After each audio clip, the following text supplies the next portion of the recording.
तो कक्षा 9 के मेरे प्यारे विद्यार्थियों, बहुत बहुत स्वागत है आप लोगों का आज के इस नए वीडियो में। प्यारे विद्यार्थियों, इसके पहले समास विषय पर ही जो भाग 4 आपको वीडियो उपलब्ध हुआ है, उसमें आपने बहुब्रीहि समास और द्वंद्व समास पर चर्चा किया था। द्वंद्व समास और बहुब्रीहि समास पर अध्ययन सामग्री आपको उपलब्ध हो चुकी है, आप लिख चुके होंगे अपनी अभ्यास कॉपियों में। प्यारे विद्यार्थियों, आपको याद दिलाना चाहते हैं कि आप चैनल पर जाकर देख भी सकते हैं कि वहाँ पर आपको उपलब्ध होगा वीडियो समास विषय पर कुल 5 वीडियो। आज के वीडियो को लेकर आप देख सकते हैं कि आज हम लोग कक्षा 9 विषय हिंदी भाषा और पाठ शब्द निर्माण समास भाग 5 की चर्चा कर रहे हैं। भाग 5 की चर्चा कर रहे हैं। अब भाग 4 तक की बातें अगर हम आपसे करें तो आप लोगों को प्रथम से लेकर, जैसे प्रथम वीडियो में क्या हुआ, समास का अर्थ क्या है, समास की परिभाषा क्या है, समास के भेद कितने हैं, क्या हैं, उस पर चर्चा किया गया। दूसरे भाग में हम लोगों ने तत्पुरुष समास पर चर्चा किया और कर्मधारय समास की बात किया। कर्मधारय समास और तत्पुरुष समास की चर्चा करने के बाद जब तीसरी वीडियो का नंबर आया तो तीसरी वीडियो में हम लोगों ने द्विगु समास और कर्मधारय समास की बात किया। उसके बाद जब चौथे वीडियो की बात आई तो बहुब्रीहि समास और द्वंद्व समास की चर्चा हम लोगों ने किया। अब जब 6 समास हमारे पूरे हो गए तो कुछ समासों में ऐसा संबंध होता है, इंटरनल रिलेशनशिप होती है, जो विग्रह के आधार पर अलग किए जा सकते हैं। जैसे हमने उसी समय आपको बताया था जब हम कर्मधारय समास पढ़ा रहे थे, उस समय हमने बताया था वीडियो में कि जैसे नीलकंठ है, नीला है जो कंठ, तो कर्मधारय समास विशेषण विशेष का संबंध है, वहां पर कर्मधारय हो गया। लेकिन पीतांबर बताया, पीला है अंबर माने जो कपड़ा, पीला है जो कपड़ा, पीला है जो अंबर, तो वहां भी आप लोगों ने देखा कि विशेषण विशेष का संबंध हुआ कि विशेषण है पीला और विशेष है अंबर, तो वहां भी आपको कर्मधारय मिल गया। लेकिन उसी को जो बहुब्रीहि समास में हम लोगों ने पढ़ा तो नीला है जो जिसका कंठ अर्थात भगवान शिव, तो हम लोगों ने बहुब्रीहि पाया। पीला है जिसका अंबर अर्थात भगवान कृष्ण, तो हम लोगों ने वहां पर बहुब्रीहि पाया। विग्रह के आधार पर भी समासों में अंतर होता है। आइए 2 समासों की बात करते हैं। यहाँ हम लोग देखते हैं, यहाँ पर हमने बात किया है विभिन्न समासों में अंतर। आज का यही विषय ही है, विभिन्न समासों में अंतर। आइए देखते हैं द्विगु समास और बहुब्रीहि समास में अंतर। सोचते हैं क्या द्विगु समास और बहुब्रीहि समास में भी अंतर हो सकता है क्या? कोई संबंध हो सकता है? अंतर तो ही है, क्या कोई संबंध भी हो सकता है क्या? देखते हैं परिभाषा के माध्यम से। कह रहे हैं कि द्विगु समास में समस्त पद का पहला पद संख्यावाची विशेषण होता है, काउंटेबल होता है। द्विगु समास की यही परिभाषा थी, यही विशेषता थी कि उसका पहला पद जो होगा, जो पूर्व पद होगा, जो प्रथम पद होगा, वो संख्यावाची होगा, काउंटिंग की बात करेगा। किसका? द्विगु समास का। यह है विशेषता द्विगु समास की, प्रथम पद पहला पद संख्यावाची। दूसरे की बात करें कि दूसरा पद उसका विशेष्य परंतु होता है। परंतु अब बात करते हैं हम लोग कहां पर? बहुब्रीहि की, कि बहुब्रीहि समास में पूरा अर्थात समस्त पद ही विशेषण का काम करता है, विशेषण का काम करता है। इसका न प्रथम पद प्रधान होता है न द्वितीय पद प्रधान होता है, बल्कि पूरा का पूरा समस्त पद ही विशेषण का काम करता है। और कुछ ऐसे उदाहरण मिल जाते हैं जिन्हें दोनों समासों के अंतर्गत रखा जा सकता है।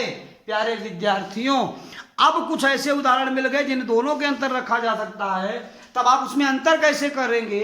तो यहां पर लिखा हुआ है जिन्हें दोनों समासों में रखा जा सकता है। जैसे अब यहां पर देखेंगे, लिखा है चतुर्भुज। क्या लिखा है? पहला शब्द चतुर्भुज, चतुर्मुख, त्रिनेत्र, दशानन। इन शब्दों को द्विगु में भी रख सकते हैं, बहुब्रीहि में भी रख सकते हैं। अब द्विगु देखिए, चतुर माने 4, चतुर माने 4, त्रि माने 3, दशानन माने 10, तो ये संख्यावाची के कारण ये द्विगु हो गया।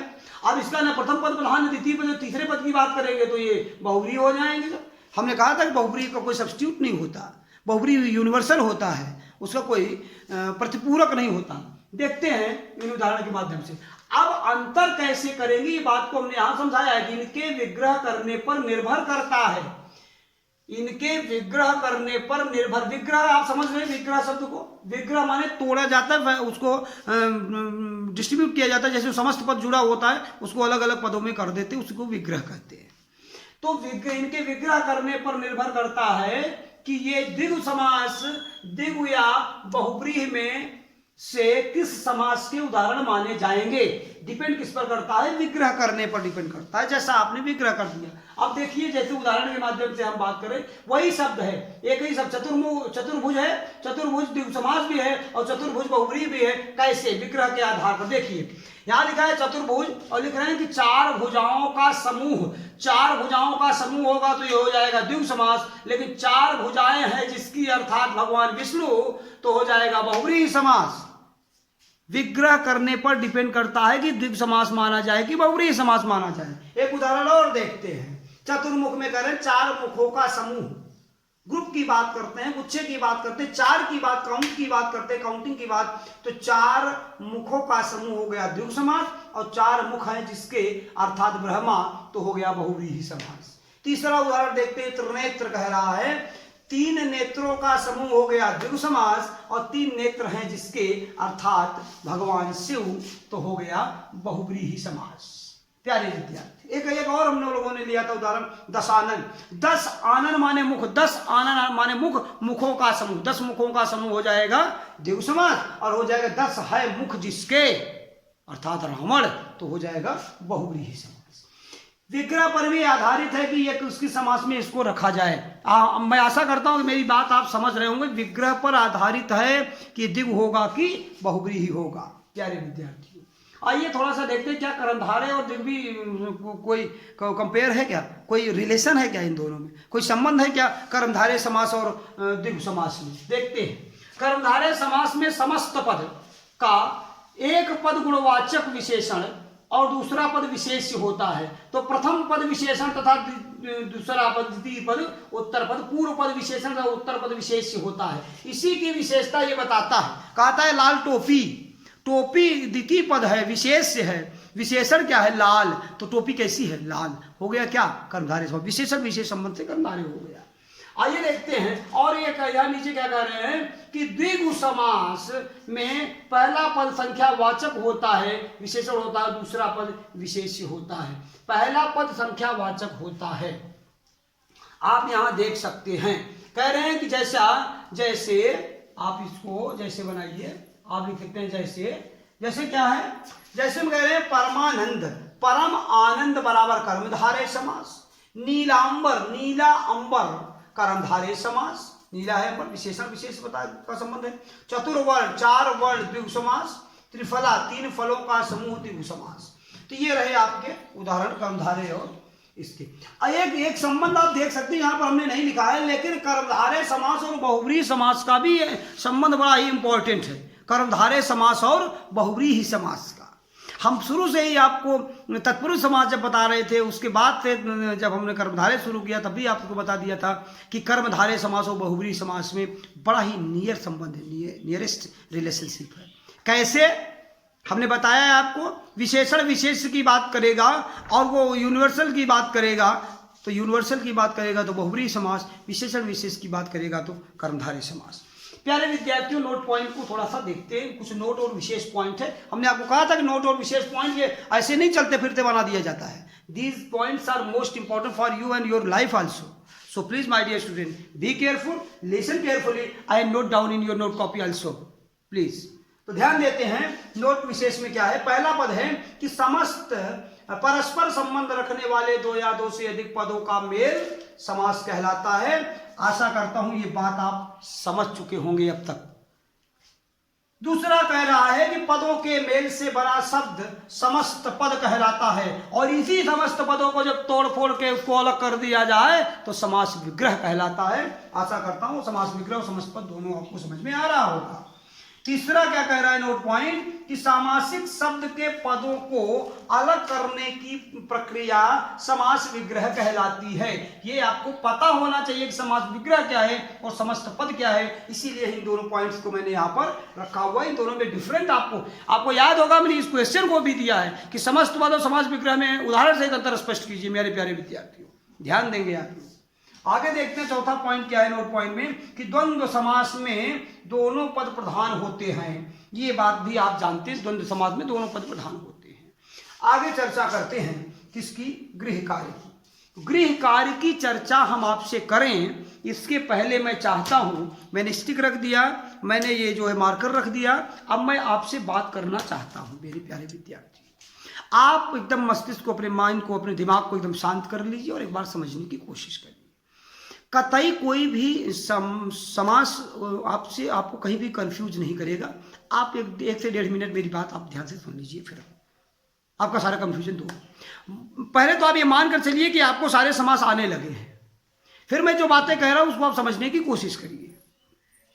सबसे पहले एक एक स्टेप हम चलते हैं, 1 मिनट के अंदर पूरी बात को खत्म करने की कोशिश करूंगा मैं 1.5 मिनट में। क्या बात है, बात यह है कि समास शब्द का इंग्लिश वर्जन होता है कंपाउंड, और समास का अर्थ होता है संक्षिप्त। समास का हिंदी में अर्थ होता है संक्षिप्त। किसका संक्षिप्तीकरण है, शब्दों का संक्षिप्तीकरण है। वर्णों से यहां मतलब नहीं है, वर्णों का जो कार्य होगा, जो खेल होगा, वो कहां पर होगा, संधि में होगा। यहां पूरा का पूरा खेल शब्दों का होता है। तो किसका समास, संक्षिप्तीकरण, संक्षिप्त शॉर्टकट होता है। किसका संक्षिप्तीकरण होता है, शब्दों का संक्षिप्तीकरण होता है। तो शब्दों का संक्षिप्तीकरण है। तो यहां पर अब बातें करते हैं कि समास के भेद कितने हैं। मूलतः 4 भेद, लेकिन जब आपके द्विगु समास और कर्मधारय समास, ये जो उपभेद हैं, ये किसके हैं, तत्पुरुष समास के। तत्पुरुष समास का पूर्व पद नहीं बल्कि उत्तर पद प्रधान होता है, कर्मधारय का भी उत्तर पद प्रधान होता है, और द्विगु का भी, द्विगु समास का भी उत्तर पद प्रधान होता है। उत्तर पद की प्रधानता के आधार पर द्विगु और कर्मधारय को तत्पुरुष में लाके रख दिया जाता है। तत्पुरुष समास के 6 उपभेद कौन कौन से हैं, हमने कहा इसके लिए आपको कारक में जाना पड़ेगा। कारक पाठ भी हमने जो है उपलब्ध कराया हुआ है चैनल पे अपने। कारक में आप जाकर सबसे पहले कर्ता कारक को हटा दीजिए, ऊपर से नीचे से आप हटा दीजिए संबोधन कारक को। बीच के जो क्रीम 6 कारक बचे आपको कर्म कारक से, वहां कर्म से लेकर अधिकरण और संबोधन को हटाया, यह अधिकरण तक आप देखेंगे 6 कारक के आधार पर तत्पुरुष समास के 6 भेद होते हैं। जैसे कोई उदाहरण पूछा, घोड़े पर सवार, आप कहेंगे घोड़े पर सवार तत्पुरुष समास है, लेकिन में पर के आधार पर अधिकरण तत्पुरुष हो जाएगा। आपने कहा, आपको कोई उदाहरण कि रसोई के लिए घर, रसोई घर पूछा, तो आप रसोई घर में आप तत्पुरुष समास नहीं बताइएगा मेरे प्यारे विद्यार्थियों, फिर तो आप नॉर्मल विद्यार्थी बन जाएंगे। आपको बहुत अच्छा विद्यार्थी बनना है तो आपको बताना पड़ेगा कि कर्ता ने कर्म को कर्ण से द्वारा संप्रदान के लिए, तो संप्रदान तत्पुरुष है। कारक के आधार पर आप उसको देखिए कि तत्पुरुष समास का कौन सा भेद है। तो ये बात हुई तत्पुरुष समास की और उसके भेदों की बात है। तत्पुरुष समास का उत्तर पद प्रधान होता है। आगे बात जब कर्मधारय की बात करेंगे तो कर्मधारय में हम कहेंगे कि विशेषण विशेष संबंध है। लाल टोपी, नीली गाय, नील कमल, बहुत सारे उदाहरण हैं इसके। चंद्रमुख, चंद्रमा के समान मुख। तो प्रथम पद विशेषण होता है, दूसरा पद विशेष होता है। द्विगु समास की बात करें तो कोई कंफ्यूजन नहीं, काउंटेबल होता है। पहले संख्यावाचक की बात आती है, संख्या के बाद पहले द्विगु समास हो जाएगा। तीनों समासों को दरकिनार करते हुए जब हम अपने कदम को आगे बढ़ाते तो हमको मिलता है कौन सा समास बताइए, बहुव्रीहि समास मिलता है। और बहुव्रीहि समास कहता है कि मेरा न प्रथम पद प्रधान है न द्वितीय पद प्रधान है, बल्कि दोनों मिलकर किसी तीसरे अनंत पद की बात करेंगे, किसी तीसरे यूनिवर्सल पद की बात करेंगे, उसका कोई सब्स्टिट्यूट नहीं होगा। बहुव्रीहि समास की यही अपनी विशेषता है। जैसे क्या करेंगे, आपने कहा कि त्रिनेत्र, 3 है नेत्र जिसके अर्थात शिव। दुनिया में किसी के पास 3 नेत्र नहीं है, शिव को छोड़ दीजिए। आपने कहा लंबोदर, लंबा है उदर जिसका, बड़े बड़े लंबे उदर वाले लोग होंगे, अलग की बात है, लेकिन लंबोदर नाम का जो पेटेंट हुआ है वो गणेश जी के साथ हुआ है। तो लंबोदर में बहुव्रीहि समास हो गया। इस तरह से बहुव्रीहि समास को आप समझ लिए कि न प्रथम पद प्रधान न द्वितीय पद प्रधान, दोनों मिलकर तीसरे पद की यूनिवर्सल की बात करेंगे, सब्स्टिट्यूट नहीं होगा। बहुव्रीहि समास के बाद जब हम आगे बढ़ते तो हमें मिल जाता है कौन सा, द्विगु समास की चर्चा हो गई, कर्मधारय समास की चर्चा हो गई, तत्पुरुष समास की चर्चा हो गई, बहुव्रीहि समास की चर्चा हो गई। बचा कौन है, बचा है द्वंद्व समास। और द्वंद्व समास की चर्चा करते समय हम लोग क्या कहते हैं कि साहब द्वंद्व समास का दोनों पद प्रधान होता है, ठीक बहुव्रीहि समास के उलट होता है। बहुद्वंद समाज के दोनों पद प्रधान होते हैं, और दोनों पद प्रधान होने के साथ साथ उसमें योजक जो वर्ण होता है, जो शब्द होता है, वो गायब, समुच्चय बोधक शब्द जो होता है वो गायब रहता है। दिन रात, सुबह शाम, रुपया पैसा, भाई बहन, माता पिता, राम लक्ष्मण, गंगा यमुना, बहुत सारे उदाहरण है इसके। इसको आपने देखा। यहां से जब हम आगे कदम बढ़ाते हैं तो हमें छठा समाज से अंतिम समाज मिलता है, वो मिलता है अव्ययी भाव समाज। और अव्ययी भाव समाज कहता है कि नाम ही अव्यय है मेरा, तो प्रथम पद अव्यय और प्रधान हो तो अव्ययी भाव समास हो जाएगा। बोले दिन दिन, बोले प्रतिदिन, दिन रात, बोले दिन रात, दिन और रात। तो मेरे प्यारे विद्यार्थी, आशा करता हूं कि 6 के 6 समास आपको समझ में आ गए होंगे। आप पूरे वीडियो को फिर से, समास के 5 खंडों को फिर से देखिएगा। पूरे मैटर को आप अपने अध्ययन सामग्री को अपने नोट कॉपी में लिखिएगा, तैयार करिएगा। इसके बाद समास पर आपको किसी तरह का प्रश्नोत्तर की आवश्यकता, इस आशा करता हूँ, नहीं पड़ेगी तो फिर हम आप तो साथ ही हैं, उसमें कोई चिंता की बात नहीं है। फिर हम आपको आगे पढ़ाएंगे। गृहकार्य की बात आपसे हो चुकी है। आप देख सकते हैं कि गृहकार्य की बात नहीं हुई थी, समझ आता हूं कि द्विगु और बहुव्रीहि समास, द्विगु समास और बहुव्रीहि समास में उदाहरण सहित अंतर स्पष्ट कीजिए। द्विगु समास और बहुव्रीहि समास में उदाहरण सहित अंतर स्पष्ट कीजिए। आपको दिया हुआ है, आप उदाहरण लीजिए और परिभाषा लीजिए, अंतर स्पष्ट कीजिए। दूसरा है कर्मधारय और द्विगु समास में अंतर स्पष्ट कीजिए। कर्मधारय और द्विगु में भी हमने अंतर दिया। अब मेरी ओर से अगर ओरली आप एक होमवर्क नोट करना चाहें तो कर लें कि बहुव्रीहि समास और कर्मधारय समास में अंतर स्पष्ट कीजिए। बहुव्रीहि समास और कर्मधारय समास में अंतर स्पष्ट कीजिए, उदाहरण और परिभाषा सही। तीसरा जो विषय यहाँ है, विशेष बिंदुओं को लिखकर याद कीजिए। यहाँ विशेष बिंदु 4 हैं, 4 विशेष बिंदु है कि किताब का जो PDF हम आपको भेजेंगे वहां से कुछ और विशेष बिंदु आपको मिलेंगे। समस्त विशेष बिंदुओं को, सभी अध्ययन सामग्रियों को प्यारे विद्यार्थियों आप अपनी कॉपी में लिखिएगा। आशा करता हूँ समास आपको समझ में आया होगा। समास की एक लंबी यात्रा हम लोगों ने किया। हम लोगों ये जो यात्रा हमारी थी, ये शब्द निर्माण की यात्रा थी। शब्द निर्माण में मैंने प्रत्यय को देखा, उपसर्ग को देखा और समास को देखा। समास व्यक्तिगत अकेले समास ने 5 कदम हम लोगों को चलाने की कोशिश किया। 5 वीडियो में समास हम लोग पूरा कर पाए। मेरे प्यारे विद्यार्थियों, आशा करता हूं आप उपलब्ध सारी अध्ययन सामग्रियों का बहुत पूरा लाभ लेंगे, अभ्यास करेंगे। आज के लिए इतना ही। मिलते हैं किसी अन्य बिंदु के साथ किसी अगले वीडियो में। और बिंदु क्या, अब हमारे पास अलंकार बच रहा है, हम अलंकार पर चर्चा शुरू करेंगे। लेकिन तब तक इस पूरे अध्ययन सामग्री को आप पूरी मेहनत के साथ, परिश्रम के साथ लिखते और याद करते रहिए। तब तक के लिए धन्यवाद।